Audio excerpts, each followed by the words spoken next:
All right. Goodness gracious. All right, are we ready? And mics are working. Yes. All that good shit? Okay. Cool. All right. All right. So I want to start with basics. Name. Yeah. Gary Neely, fair and square Gary, or what some people used to call me, Gary the Freak. And occupation is obviously official or referee, however you want to call it. I like official. That's fancy. Yeah, it is fancy. I was gonna get there. So, did you just grow up one day and be like, I want to be a referee? How did this happen? Hell no. Ow! No, the first first thing that I actually remember is Hulk Hogan and the Ultimate Warrior, actually. And okay. So I couldn't even tell you what show, what pay-per-view or whatever, but it could have been WrestleMania for all I know. But I was a wee little bit, and I just remember being just enamored by just the showmanship, I guess, or just the spectacle of it all. Yes. Because at that point it was truly everybody was larger than life. Yeah. You had Andre the Giant, you had Hulk Hogan, you had the Ultimate Warrior, you had all those guys, and they were just freaking massive. But, I was a tiny little guy. I'm still kind of tiny, just a little extra chubby. But no, I always wanted to wrestle. Whenever there's career day, I always wanted to wrestle. I always wanted to be that. No matter how many people laughed at me or whatever, it was always, I wanted to be a wrestler. And, at some point, I just I kind of almost gave up almost gave up on it because I was way up here, not in Kalkaska, but in Cadillac, just a little bit south. And it's kind of like nothing. Yeah, there's a whole lot of nothing up here. At that time, there wasn't anything. But I was 15 years old when I came across this poorly written flyer. But the promoter at that point would have been Jeff Cooley or Speed Bump. Some of you guys might know. But I set up, I showed up there early, I set up, I tore down, I paid for a ticket that day. Okay. All of it. I wanted to jump right in. And then they started to run there a lot more frequently. And then Mike Galloway took over. It was MMWA. Okay. And I just dove headfirst all in. I was all in on it. So from 15 years old, until I hit 18, I was all behind the scenes learning about all of that.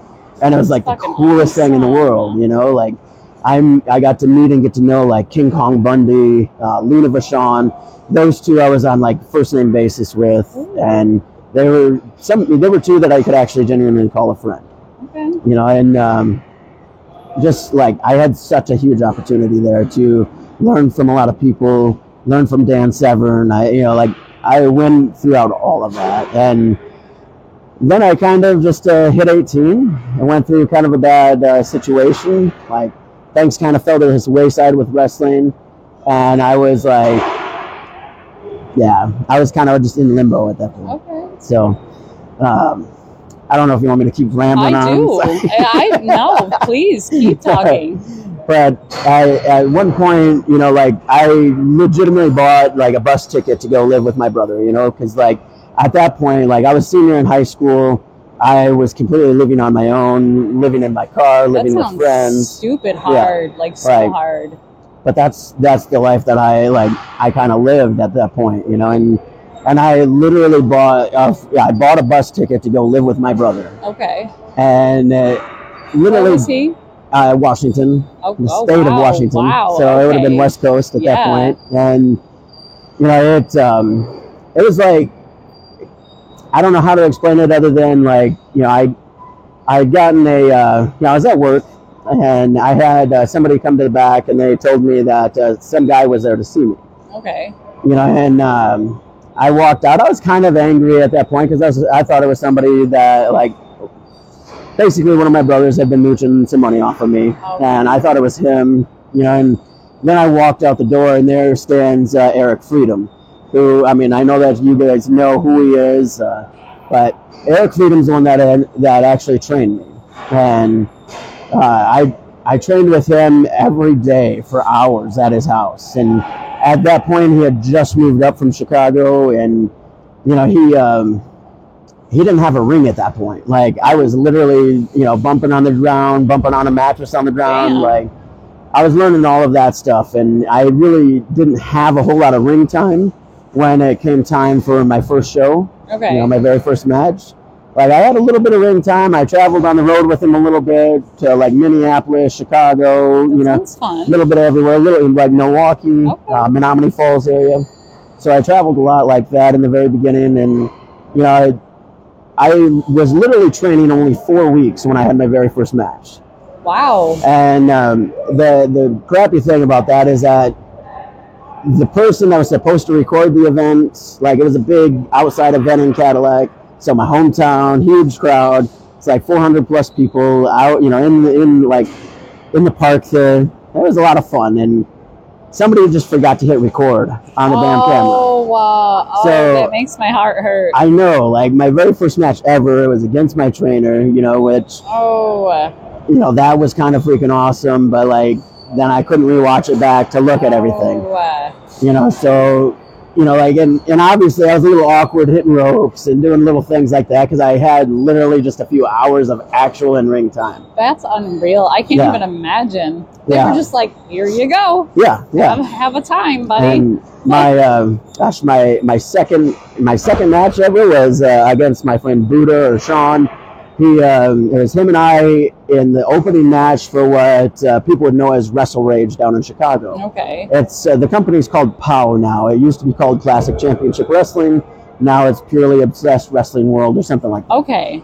But I had the privilege of being, you know, the very first match on the very first show, on the very first Wrestle Rage, and now they're like, I don't know, 20 of them in or something like that. Dope. So, Look at you. you know, so yeah, I dropped the 20-year mark. So, like, so that's kind of where I'm at now. You know, like, this year, Labor Day weekend is my 20-year anniversary. Wow. So, Well, happy anniversary. That's Thanks. fucking awesome. yeah. So yeah, I don't. Yeah. Why did you stop wrestling? Well, there was a show in Gladwin, Michigan. So Okay. I was a few years in at that point. We're talking like, you know, I started wrestling in 03, and it was like 06 or 07 when I took a fall off the top. It was just, you know, an everyday move, and I just happened to over rotate and land on my right hip. And not only did I pinch my sciatic nerve in my right leg, my hip dislocated, Oh. and I broke a vertebrae just above my Oh. tailbone. And So, that is why I'm like, oh. yeah. And 'cause God damn. yeah, and of course, like every other stubborn ass wrestler, I chose not to listen to my doctor, not to listen to my chiropractor, and I Oh. just kept going and hoping that they would just fix me. How'd that work out for you? Well, I mean, obviously you can see it's worked out pretty well in some ways, but all right. Okay. like I can still wrestle. It's just my body hates me the next day. Okay. So, and you know, with the extra weight that I'm carrying right now, it hates me even more when I fly around. So, I mean, I feel that feel. but yeah, like that's legitimately, you know, that took kind of the wind out of my sails. You know, All right. it really slowed a lot of things down because I was always on the hustle. I was always traveling. You know, at that point, I was working 3 jobs. I was wrestling every weekend. Damn. I was on the hustle. I legitimately was only sleeping like an average of 2 hours a night. You were living it to live that dream. Yeah, yeah. All And, right. and I found out in the worst way possible that it was going to catch up to me eventually. You know, and it absolutely did. It caught up to me in a big way.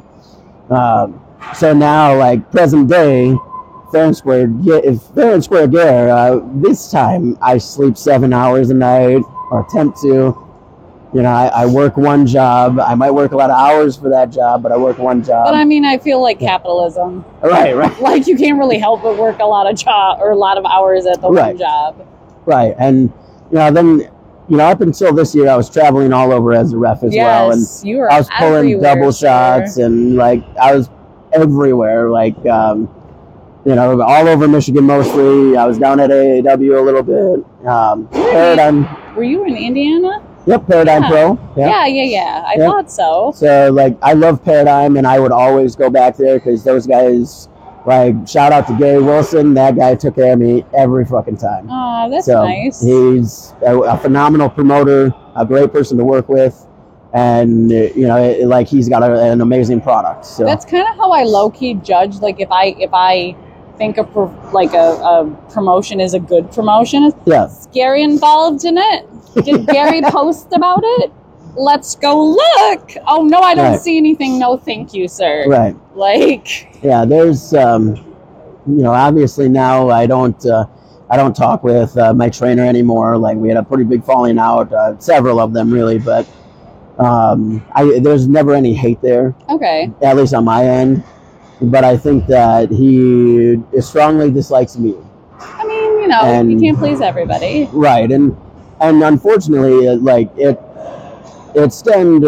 I believe that the biggest issue is that he feels like I ran a show in his town, Okay, in Cadillac, and so he's the mayor of Cadillac then. All right, Yeah, cool. but I didn't like- know. right, but like in our in the way that I was brought up, you don't run a show in another promoter's territory, But the problem was I wasn't running the show. Okay, I was hired by PPW, a Pure Pro Wrestling out of Flint. okay. Oh, I was hired by them to get them sponsors, to help them sell tickets. They already booked the venue. okay. So, like, I was paid very well to take that pay to do that. And the only mistake that I feel like I made in that situation was not saying, hey, I'm doing this, like, you know what I mean? Like, All right, yeah, like, I mean, in hindsight, like, I Yeah. could totally get that, but, like, in the moment, hi, I like money to pay bills, and Yeah. I like to eat food, yeah. so, It was literally the biggest payday that I've ever gotten in my entire career. damn, And it's because I worked my ass off for it. okay. And I've worked hard, and Freedom's taken care of me on many, many occasions. He's always taken care of me in a lot of ways. But it's just, like, I found out that we just could not work together Some anymore. people just don't do good together, like, Yeah. it just happens. It's not really, like, your fault or their fault or whatever. It's just, Yeah. like, It just kind of happened that way. Yeah. So, but yeah. So there's no hatred towards him. I can't hate anybody anymore. I don't feel Like- like you could, I just couldn't. I mean, Picture there was it. a time where I was angry at the world and, like, angry at everything. And, there was definitely a time when I kind of held on to some hate. Hard But, saying. like now, I'm 38 years old now. Like, I'm a grown ass adult. I don't need all that drama in my life. No, it's you just know. so tiring. It's Yeah. such a drain on your emotions. Yeah. And there is so much drama. I'm like, they can't hear. There is so much drama. Like, I can't even, like, sometimes just, like, peripheral. I'm just Yeah. like, can you guys just stop it? Yeah. There's a lot of drama that I like to stay away from. Yeah. And Yeah. there's a reason why I've, like, really scaled back on a lot of bookings now. I was going to say, because you were, for a while, Gary was everywhere. Yeah, it was Like, for like a Oh, solid Gary's at a show. for about a solid 4 years. I was on the run, and I wanted to hit TV, and unfortunately I never got to that point. But I still I have a great time with everything. I know a lot of people on TV, so I love that. I love seeing my friends there. Jason Hotch. Very fun. I met that kid when he was. I don't even think he had wrestled yet. You know? Was he knee high to a grasshopper? No, he was still stacked as fuck. He wasn't the Hotch that you see today, but he was still like the kid had something, you Alright. could just tell. He does. He's got Yeah. kind of like a little. He's smoldery. Yeah, yeah. That came out really wrong, but That's all right. it's It whatever. But he's one of those guys. Tommy Vendetta. I showed up at he might hate me for this. I don't. But I showed up at a training session for Pure Pro Wrestling back in the very beginning of Tommy Vendetta. Okay. It was before the Before Prodigy, he was before the Lovable Psychopath. And all I remember out of that whole thing is seeing one kid that every time there was an open spot in one of the drills that we were running, that kid was in it. No matter if he just got done with it, no matter if he just did 3 or 4 in a row, and that kid came out to be the fucking Lovable Psychopath that we see now. And I like. He's pretty fucking awesome. Yeah, like that day, the day that I saw him, it was based. Like I just told the guys, I'm like, that's the fucking star. Like that's the guy, and I love seeing that. Like I kind of like. Some of it reminds me of like the young Gary the Freak. You know, when I first started training, and you know, I could see that. You know, like I was crazy when I first started. You know, like Hurricanrana, off the top, all the crazy shit. Oh, that's why you broke things, sir. Yes, it is. And that's not even the worst of it. Like I hyperextended both knees twice because I was doing crazy shit. You know, I was gonna ask you, do you wear knee pads? Yeah. Okay. This one's down here a little bit. Like this one's right slamming down, and I was like, oh yes, I felt that. So there's like there's a knee pad on top, but then there's like some compressions. I like a compression sock that kind of just helps give me more support. Okay, yeah, because it like limits like overextension, right? Right, Isn't that the? Yeah, I remember that. Yeah. So that's what I wear out there now. Good, because you'll be slamming your ass down on that like you're gonna kill the mat sometimes. Yeah. Like, calm down, Gary. It's okay. Right. And I think that like, you know, going to that, I think that I bring something very different to the table than most other refs would. You do. Because I was a wrestler, and you know, and I can still freaking wrestle, you know, but I choose to officiate.